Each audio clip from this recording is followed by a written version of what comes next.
রোজাদাররা যখন বৈশা ইফতার সামনে নিয়ে, সামনে পানি আছে, খেজুর আছে, খাবার আছে, শরবত আছে, সামনে এইগুলি নিয়ে বসে আছে, পেটের মধ্যে ক্ষুধা আছে, বুকে তৃষ্ণা আছে, ওই সময় আল্লাহর বান্দা খাবারের মধ্যে হাত লাড়াচাড়া করে, খেজুরটা লাড়াচাড়া করে, আপনার ওই বিরিয়ানি লাড়াচাড়া করে, ফলগুলি লাড়াচাড়া করে, পানির বোতলটা লাড়াচাড়া করে, আল্লাহর বান্দা খাবারের সামনে চাইয়া থাকে কিন্তু খাবার খায় না, খাবারের সামনে চেয়ে থাকে কিন্তু খাবার খায় না।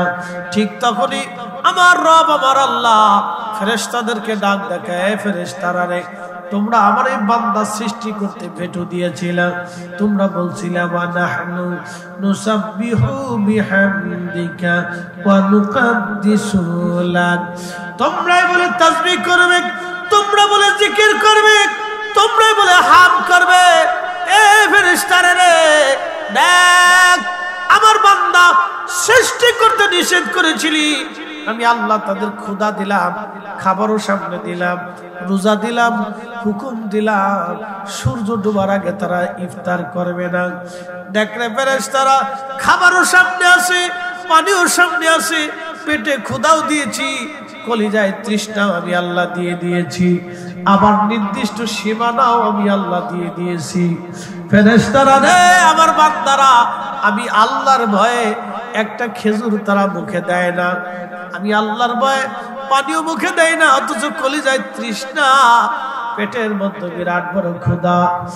এ ফেরেশতারা, তোরা নিষেধ করেছিলি এই বান্দা সৃষ্টি করার জন্য, ফেরেশতারা বেটো দিয়েছিলি, ফেরেশতারা দেখ আমার বান্দারা ইফতারের সামনে নিয়ে বসে আছে, যা যা ফেরেশতারা শোন, আমার বান্দারা আমি আল্লাহর ভয়ে ইফতারের সামনে নিয়ে বসা, তারা খাবার খায় না। ফেরেশতারা তোরা সাক্ষী থাক, আমি আমার প্রত্যেকটা রোজাদারের জীবনের গুনাহগুলি একেবারে মাফ করে দিয়ে তাদের দোয়াগুলি কবুল করে নিলাম। একবার জোরে বলা যাবে কি সুবহানাল্লাহ। আল্লাহ বানাইলেন কত জাতি, হইল না তোর প্রেম প্রীতি, ওরে অবশেষে মানুষ বানায় প্রেমের কারণে, প্রেমের ডরি বান্ধরে মদিনার শনে, আহা প্রেমের ডরি বান্ধরে মদিনার শনে। শোনেন, আল্লাহ মানুষ ছাড়া বহু জাতি সৃষ্টি করছে, কিন্তু কোন জাতির সাথে আল্লাহর প্রীতি হয়নি। বলে হুজুর কেমন? বুঝাই দিয়ে যাই, জিনদের ভিতরে খাজা বাবা আজমিরি নাই, জিনদের ভিতরে হুজুর গাউসে পাক নাই, জিনদের ভিতরে মঈনুদ্দিন চিশতি নাই, জিনদের ভিতরে মুজাদ্দিদ আল ফেসারি নাই, জিনদের ভিতরে নকশবন্দি নাই, জিনদের ভিতরে সোহরাওয়ার্দী নাই, জিনদের ভিতরে 360 আউলিয়া নাই, জিনদের ভিতরে হুজুর গাউসে পাক নাই, জিনদের ভিতরে চার ইমাম নাই, জিনদের ভিতরে ইমাম বুখারী নাই, জিনদের ভিতরে ইমাম সিয়াসিত্তা নাই, জিনদের ভিতরে মুফাসসির নাই, জিনদের ভিতরে ফাতেমা নাই, জিনদের ভিতরে আলী নাই, জিনদের ভিতরে হাসান নাই, জিনদের ভিতরে হুসাইন নাই, জিনদের ভিতরে আমার নবী নাই, জিনদের ভিতরে আশরে মুবাশশারা নাই, জিনদের ভিতরে খুলাফায়ে রাশিদিন নাই, জিনদের ভিতরে 1.5 লক্ষ সাহাবী নাই। একবার জোরে বলা যাবে কি আল্লাহু আকবার? না না, জোরে জোরে জোরে বলেন, জোরে। এই সব মানুষের ভিতরে, এই জন্য মানুষের সাথে আল্লাহর প্রেম হয়েছে। রোজা রাখবেন, ইফতারের সময় আল্লাহ আপনাকে মাফ করবেন। হ্যাঁ, আল্লাহর ওয়াদা। কি বিশ্বাস হয় না? একসাথে বলুন, হয় না? কিন্তু হারাম ইফতার নিয়ে সামনে বসলে ক্ষমা হবে, এটা বলে না। ইফতার যদি হারাম টাকার হয় তাহলে আর ক্ষমা হবে না, হালাল হইতো। হালাল ইফতার নিয়ে বসে যাবেন, সারাদিন ঈমান ইহতিসাবের সাথে রোজা রাখবেন, ইফতারির পূর্ব সময় বসে আছেন, খাবার সামনে, তৃষ্ণা বুকে, খাবার সামনে, ক্ষুধা পেটে বসে আছেন, লড়াচ্ছেন, আপনি লড়াবেন, লড়াইতে থাকবেন, খাবেন না, আল্লাহ আপনাকে মাফ করে দিবেন। দোয়া করবেন, হাত বাড়াবেন, যা চাবেন আল্লাহ তাই দিয়ে দিবেন। হ্যাঁ, তা দিবেন, অবশ্যই আল্লাহ দিবেন, আল্লাহ ফিরাবেন। আমাদের দোয়া কবুল হয় না, পিছনে অনেক কারণ আছে, পিছনে অনেক কারণ আছে। আমি আপনাদেরকে একটা ঘটনা শোনাই। মুসা আলাইহিস সালাতু ওয়াস সালামের জামানাতে বহুদিন বৃষ্টি হয়, তো বৃষ্টির অভাবে বনি ইসরাইলের খুব কষ্ট হচ্ছে, ঘাস তরু লতা পাতা মরে গেল। ধরেন বাংলাদেশে একাধারে 4 বছর পর্যন্ত যদি বৃষ্টি না হয়, তাহলে বাংলাদেশের সমস্ত অঞ্চল মরুভূমির মতো হয়ে যাবে, পানি লেয়ার নিচে চলে যাবে, পানির মাটির স্তর শুকিয়ে যাবে। আপনি যতই পানি সেচ দেন কাজ হবে না, কারণ যত সেচ দিবেন পানির লেয়ার নিচের দিকে চলে যাবে। আপনি সকালে সেচ দিবেন, বিকেলে যায় দেখবেন শুকায় চৌচির হয়ে গেছে, একবারে শুকিয়ে গেছে। তো তরু লতা পাতা ঘাস টাস মরে যাবে, গরু ছাগলগুলি হীন ক্ষীণ দুর্বল হয়ে আসবে, অর্থনৈতিক মন্দা নামবে, খাদ্য ঘাটতি আসবে, বাংলাদেশে দুর্ভিক্ষ নেমে আসবে। জাতিসংঘ পর্যন্ত 18 কোটি মানুষের খাদ্য নিশ্চিত করতে হিমশিম খেয়ে যাবে, জাতিসংঘের পক্ষে সম্ভব হবে না যদি একাধারে 4 বছর বাংলাদেশে বৃষ্টি না হয়। শেষ। তাহলে এবার বলেন আমরা অসহায় কার কাছে? না, একসাথে বলেন আমরা কার কাছে অসহায়? লাফালাফি ফালাফালি যতই করেন, বৃষ্টি বন্ধ করে দিলে আর কিছু করার নাই। গত বছরে মে জুন মাসে প্রচন্ড গরম হলো, 1 মাস পর্যন্ত বৃষ্টি নেই, উত্তপ্ত গরমে মানুষ দিশাহারা হয়ে গেল। এখানে সেখানে সলাতুল ইস্তেসকা পড়ে। আমরা উত্তর দক্ষিণ দিয়ে বহুত সলাতুল ইস্তেসকা হয়েছে, আসলে কোনো বৃষ্টি হইল না। বলে কারণ কি? সলাতুল ইস্তেসকার নিয়ম মোতাবেক হয় না। বলে কেমন হয় না? 6 জনের নামাজ পড়ে 2 জন ভিডিও করে, নামাজ 6 জনের নামাজ পড়ে 2 জন ভিডিও করে, 2 জন চাইয়ে থাকে, একজন মুনাজাত ধরে আরেকজন বসে থাকে, একজনে কাঁদে 2 জন চাইছে আসে। এরা করে কি? এইভাবে সলাতুল ইস্তেসকা না। সলাতুল ইস্তেসকা পড়তে হলে সবাইকে একসাথে আসতে হবে, ছোট বড় শিশু বৃদ্ধ আবাল বনিতা সব যুবক একসাথে আইসা বিরাট বড় মাঠের মধ্যে জমাইত হইয়া ইস্তিগফার করে তওবা করে নামাজ পড়ে কান্নাকাটি করতে হবে। আপনার চোখের পানি ঝরবে, ওদিক দিয়ে আকাশে বৃষ্টি মেঘ জমা হয়ে যাবে। আপনার চোখের পানি ঝরবে, আকাশে মেঘ জমা হবে, চোখের পানি ঝরবে, মেঘ জমা হবে, দেখা যাবে অঝোর ধারায় আল্লাহর বৃষ্টি নাজিল হয়ে গেছে। একসাথে বলা যাবে না আল্লাহু আকবার। আমরা দেশে যে সলাতুল ইস্তেসকা 3 জনের নামাজ পড়ে 2 জন ভিডিও করে, শয়তানে হাসে, কয় বাপ রে বাপ, দেখো কত পাগলের দল, সিটারের দল করে কিনা। মুসা আলাইহিস সালাম বলেন, হে বনি ইসরাইল, তোমরা আসো সলাতুল ইস্তেসকার জন্য।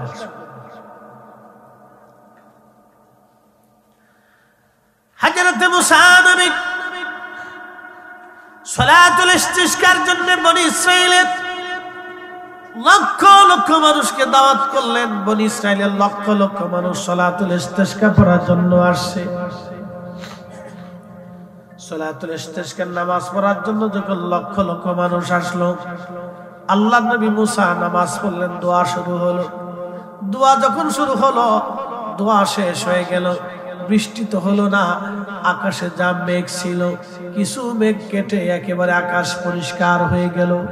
বনি ইসরাইল এসে বলল, নবী গো, আমরা বৃষ্টি চাইছিলাম, বৃষ্টি তো হলোই না।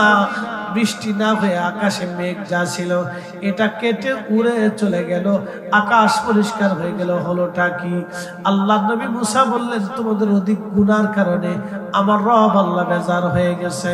তোমরা শোনো, যার গুনাহ আছে সে চলে যাও, যার গুনাহ নাই সে বসে থাকো।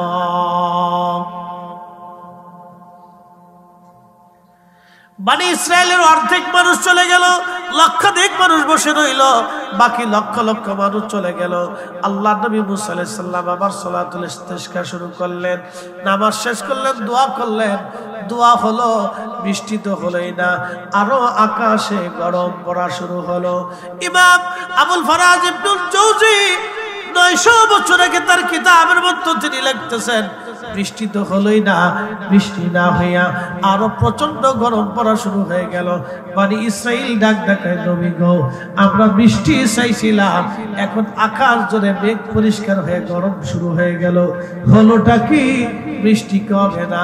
মুসা আলাইহিস সালাম ডাকতে বলল, বনি ইসরাইল, একটা গুনাহ যে করছো সে চলে যাও, একটা গুনাহ যে করো নাই সে বসে থাকো, একটা গুনাহ যে করো নাই সে বসে থাকো, আর একটা গুনাহ যে করছো সে চলে যাও।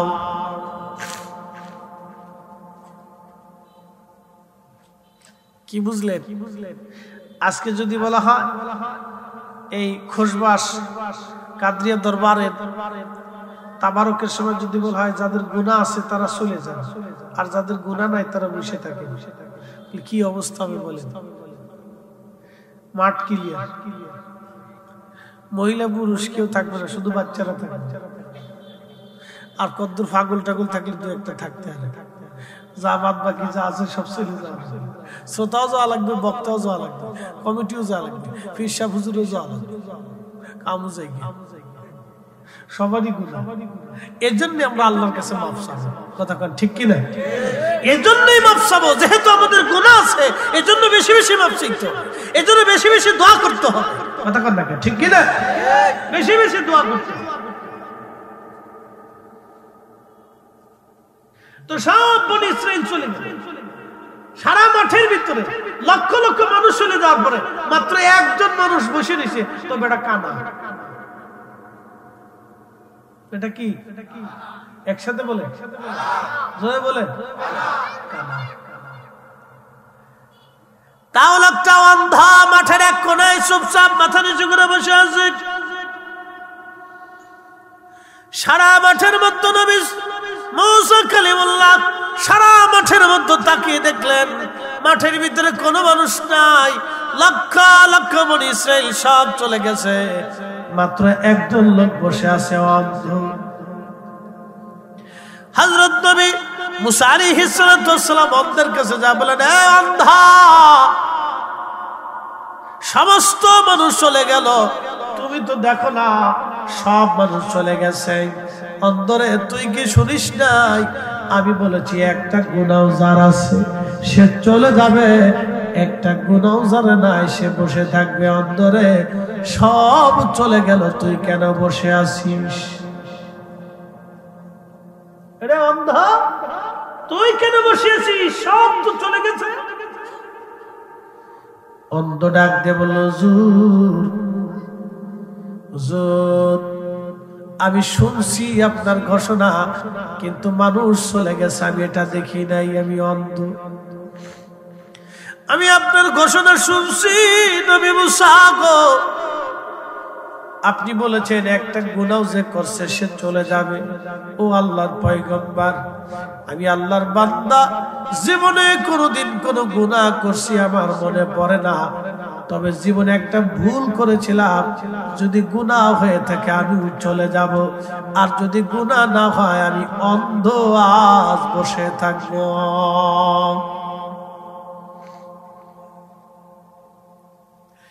এরে অন্ধ, কি ভুল করছিলি বল? ইমাম আবুল ফারাজ ইবনুল জৌজি লিখতেছেন, তখন অন্ধ ডাকতে বলে, নবী গো, একদিন রাস্তা দিয়ে যাইতেছিলাম আমি, সদর রাস্তার পাশে একটা বাড়ি ছিল, বাড়ির সদর দরজা রাস্তার পাশের মেন দরজাটা খোলা ছিল। হুজুর, রাস্তা দিয়ে যাওয়ার সময় আমার চোখটা সদর দরজা বরাবর চোখ পড়ে গেল। ওই সদর দরজা খোলা থাকার কারণে ওই বাড়ির ভিতরে এক অন্দর মহলে এক বেগানা নারীর দিকে আমার চোখ চলে গেল। বেগানা নারীর দিকে যখন আমার চোখ চলে গেল, তখন আমি আমার চোখটাকে ঘুরে আর চোখকে বললাম, চোখ, আজকে তুই আমাকে এক বেগানা নারীর দিকে ঘুরাই দিচ্ছিস, চোখ রে, আজকে তোরে আর জীবিত রাখবো না, যাতে ভবিষ্যতে তুই কোনো বেগানা নারীর দিকে আমাকে ঘুরাইতে না পারিস। নবী মুসা গো, আমি আল্লাহর ভয়ে আমার দুইটা চোখ অন্ধ করে ফেলে দিয়েছি। হুজুর, আমি জন্মগত অন্ধ না, আমি আল্লাহর ভয়ে নিজের চোখ অন্ধ করে ফেলে দিয়েছি।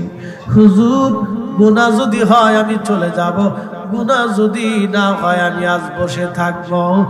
একবার জোরে বলেন আল্লাহু আকবার। না না না, আরো আওয়াজ তুলে বলেন আল্লাহু আকবার। আল্লাহ বানাইলেন কত জাতি,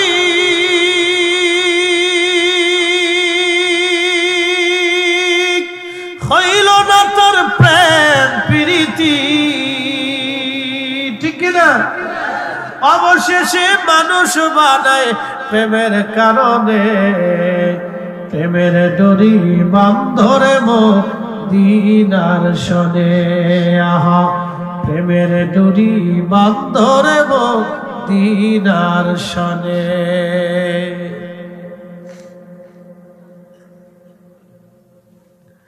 আল্লাহ নবী মুসা ডাক দে বলে, অন্ধ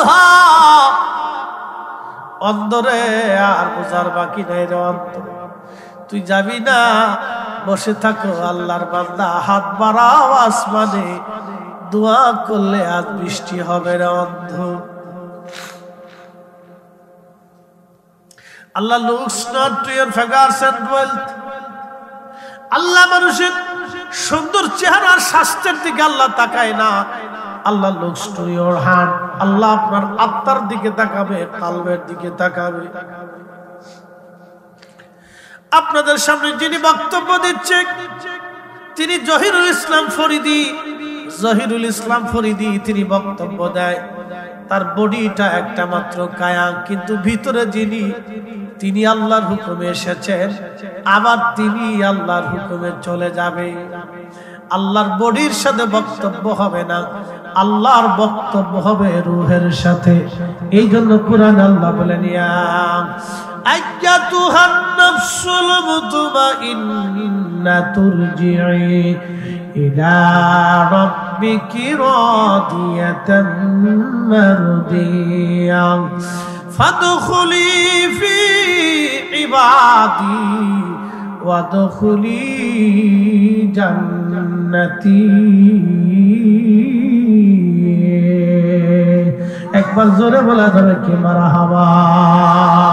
হে নফসে মুতমাইন্না, প্রশান্ত আত্মা, ইরজিই ইরজিই, তুমি ফিরে আসো, ইলা রাব্বিকি রাদিয়াতাম মারদিয়া, আমি আল্লাহর সন্তুষ্টির দিকে তুমি ফিরে আসো।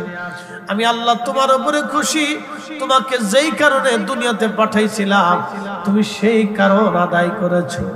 এ নফস, হে আত্মা, তোমাকে যেই জন্য দুনিয়াতে পাঠিয়েছিলাম সেই কাজ তুমি আঞ্জাম দিয়েছো।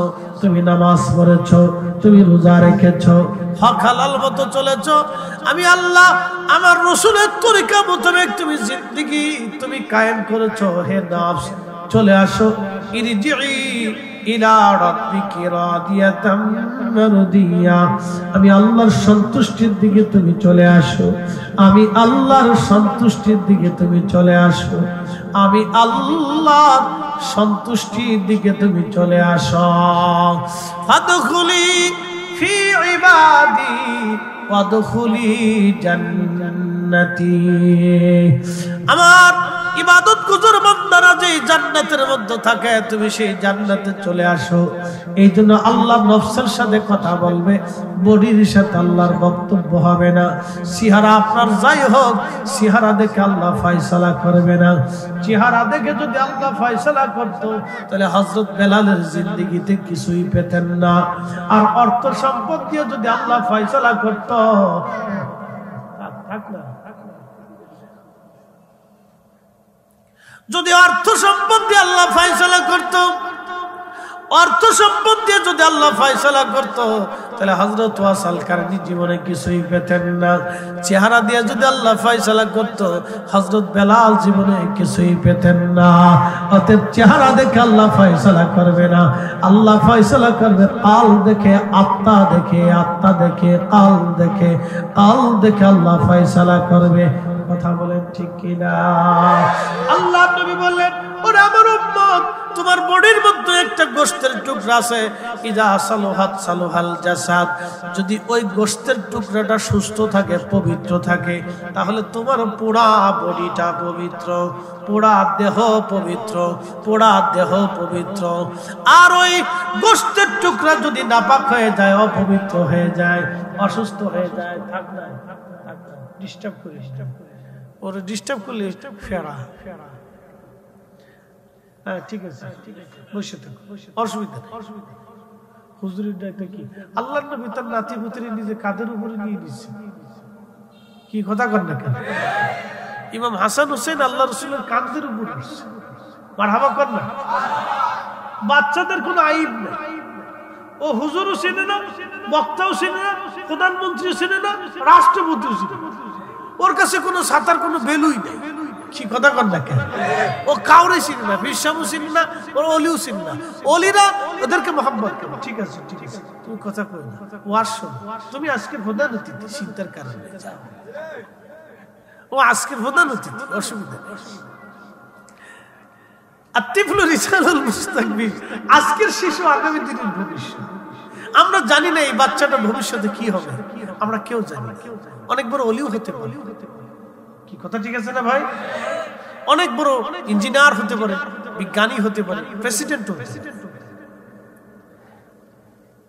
এই জন্য আমরা জানি, এই জন্য বাচ্চাদেরকে আদর করতে। আল্লাহ রাসূল বলছেন, আমার উম্মত, আমার বাচ্চাদেরকে যারা আদর করে না, তারা আমার উম্মতের দলভুক্ত না।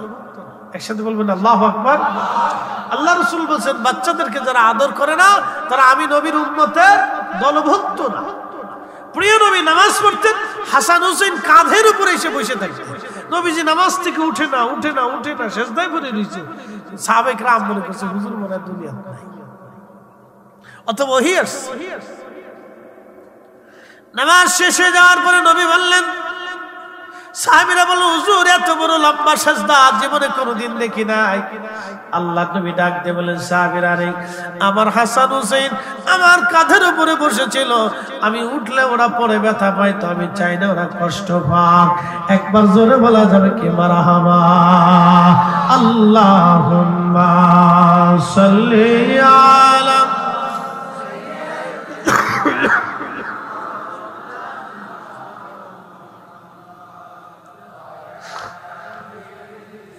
সাইয়্যিদিনা মাওলানা লা ইলাহা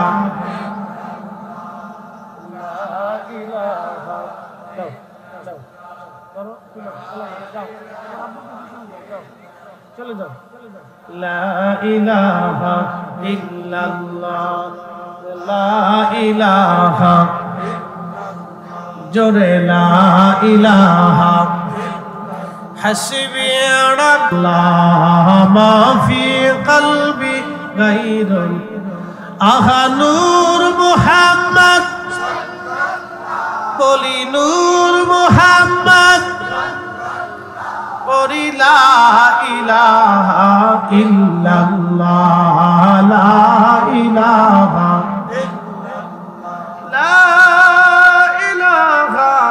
ইল্লাল্লাহ মুহাম্মাদুর রাসূলুল্লাহ সাল্লাল্লাহু আলাইহি ওয়াসাল্লাম। আল্লাহ চেহারা দেখে ফয়সালা করবে না। আল্লাহ নবী বলতেছে, ওই অন্ধ আল্লাহর দরবারে হাত বাড়া কাঁদে, ওগো রব বৃষ্টি চাই আমি তোমার বান্দা, আল্লাহ এক্ষুনি বৃষ্টি দাও, আল্লাহ এখনই বৃষ্টি দাও। বৃষ্টি যদি না দাও তোমার বান্দা এখান থেকে ফিরে যাবে না। বিনয় বিনয় কাঁদতেছে, আল্লাহ এক্ষুনি বৃষ্টি দাও। বৃষ্টি যদি তুমি না দাও তোমার বান্দা তোমার দরজা থেকে হাত নামাবে না। আল্লাহ এখনই বৃষ্টি দাও, আল্লাহ এখনই বৃষ্টি দাও, আল্লাহ বৃষ্টি দাও, আল্লাহ বৃষ্টি দাও। এইভাবে বিনয় বিনয় আল্লাহর বান্দা কাঁদতেছিল। ইমাম আবুল ফারাজ ইবনুল জাওজি বলেন, আকাশে মেঘ জমে গেল, অঝোর ধারে আল্লাহর বৃষ্টি নামা শুরু হয়ে গেল। চিৎকার মেরে জোরে বলেন আল্লাহু আকবার। আল্লাহ বানাইলেন কত জাতি, হইল না তোর প্রেম প্রীতি, অবশেষে মানুষ বানায় প্রেমের কারণে। প্রেমের ডরি বান্ধরে মদিনার শনে, আহা প্রেমের ডরি বান্ধরে মদিনার শনে। এই জন্য আল্লাহ চেহারা দেখে কোনো ফয়সালা করবে না, আল্লাহ সার্টিফিকেট দিয়ে কোনো ফয়সালা করবে না, আল্লাহ সম্পদ দিয়ে কোনো ফয়সালা করবে না। আল্লাহ কোরআনে বললেন, ইন্না আকরামাকুম ইনদাল্লাহি আতকাকুম, যার অন্তরে তাকওয়া বেশি তার দাম আল্লাহর দরবারে বেশি। যার অন্তরে তাকওয়া নাই সার পয়সাও তার দাম আল্লাহর দরবারে নাই। যার অন্তরে তাকওয়া বেশি তার দাম বেশি। এই জন্য মাহে রমজান আসে লাআল্লাকুম তাত্তাকুন, মুত্তাকি বানানোর জন্য, তাকওয়াবান বানানোর জন্য মাহে রমজান আসলো। ইয়া আইয়ুহাল্লাযীনা আমানু কুতিবা আলাইকুমুস সিয়াম, ঈমানদাররা তোমাদের জন্য মাহে রমজানের রোজাকে ফরজ করে দিলাম। কামা কুতিবা আলাল্লাযীনা মিন ক্বাবলিকুম, তোমাদের পূর্ববর্তীদের জন্য যেমন ফরজ করে দিয়েছিলাম।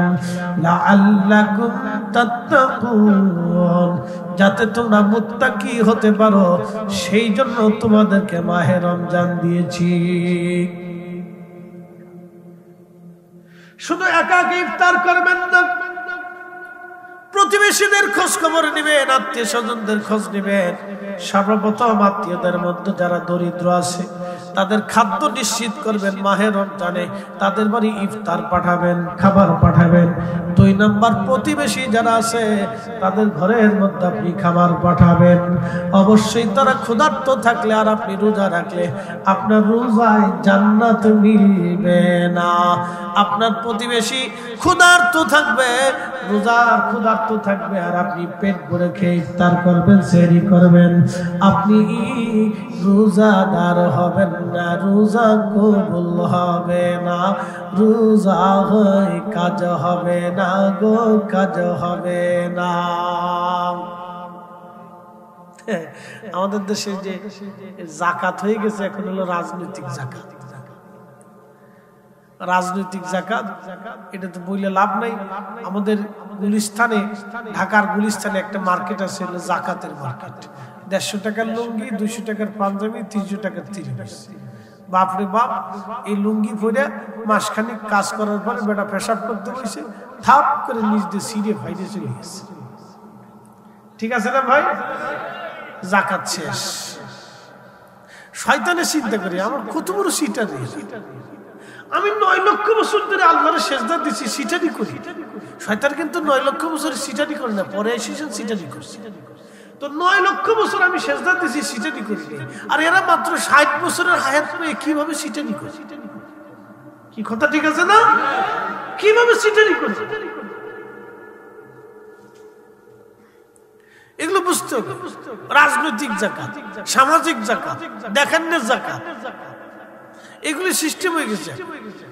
এগুলি না, আমার কাছে যে পাগড়িটা পছন্দ আমার আরেক ভাইকে দিতে হলে এরকম একটা পাগড়ি দিতে হবে। আমি যেই খাবারটা পছন্দ আমার ভাইকে আরেকটা খাবার দিতে হলে ওই খাবারটা দিতে হবে, একটা মানসম্মত জিনিস দিতে হবে। এটা হলো যাকাত। এগুলি এখন সিস্টেম নেই। মানুষ কি হয়ে গেছে বুঝি না কিছু।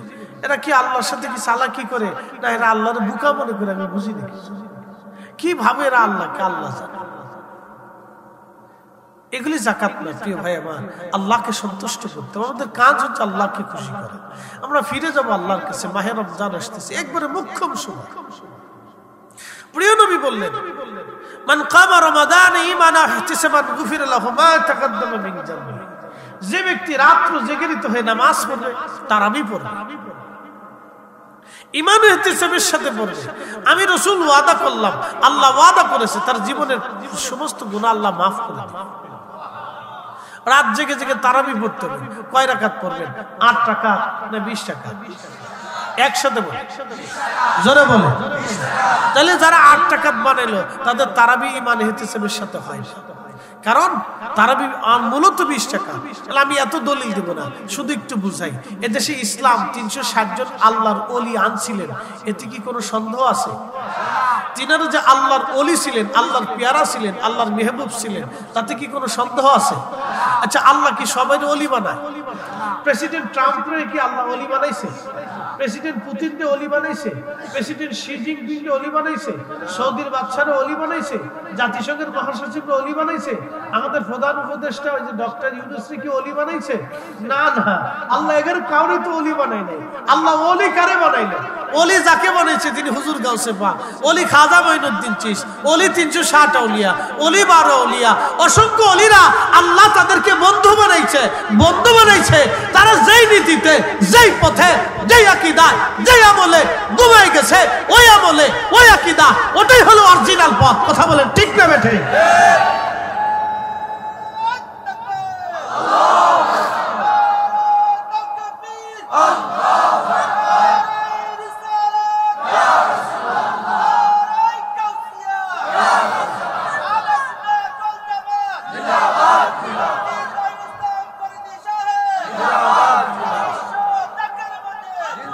এখন আপনাদেরকে বলি শোনেন,